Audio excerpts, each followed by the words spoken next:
بسم اللہ الرحمن الرحیم۔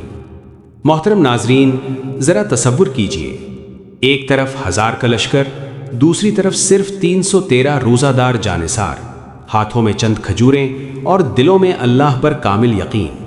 یہی وہ لمحہ تھا جب غزوہ بدر میں ایمان نے طاقت کو شکست دی اور تاریخ ہمیشہ کے لیے بدل گئی۔ کسی خاص تیاری کے حق و باطل کے پہلے مارکے میں نکلنے والے 313 جرری صحابہ کرام مہاجرین و انصار تھے۔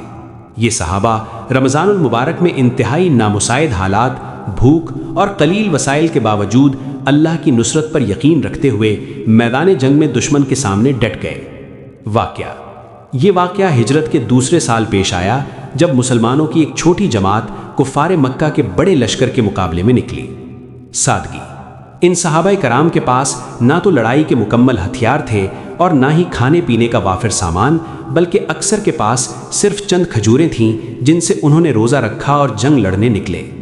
عظمت۔ ان صحابہ نے ایمان کی طاقت سے ثابت کیا کہ کامیابی وسائل سے نہیں بلکہ اللہ پر کامل یقین سے ملتی ہے۔ یہ عظیم صحابہ رہتی دنیا تک کے لیے قربانی، ایثار اور بہادری کی روشن مثال ہیں۔ اسلامی تاریخ میں غزوہ بدر وہ عظیم مارکہ ہے جو 17 رمضان المبارک کو لڑا گیا۔ اس جنگ میں 313 صحابہ کرام نے روزہ رکھا ہوا تھا اور افطار کے وقت محض چند کھجوروں سے روزہ کھول کر میدان جنگ میں اترے تھے۔ اس حوالے سے خاص طور پر حضرت عمیر بن حمام رضی اللہ عنہ کا واقعہ بہت مشہور ہے۔ جب رسول اللہ صلی اللہ علیہ وسلم نے صحابہ کو جنت کی خوشخبری سنائی تو حضرت عمیر بن حمام رضی اللہ عنہ اپنی ترکش سے کھجوریں نکال کر کھا رہے تھے۔ جذبہ شہادت۔ انہوں نے فرمایا، اگر میں ان کھجوروں کے ختم ہونے تک زندہ رہا تو یہ بڑی لمبی زندگی ہوگی۔ عمل۔ یہ کہہ کر انہوں نے ہاتھ میں موجود باقی کھجوریں پھینک دیں اور فوراً میدان جنگ میں کود پڑے، یہاں تک کہ جام شہادت نوش کیا۔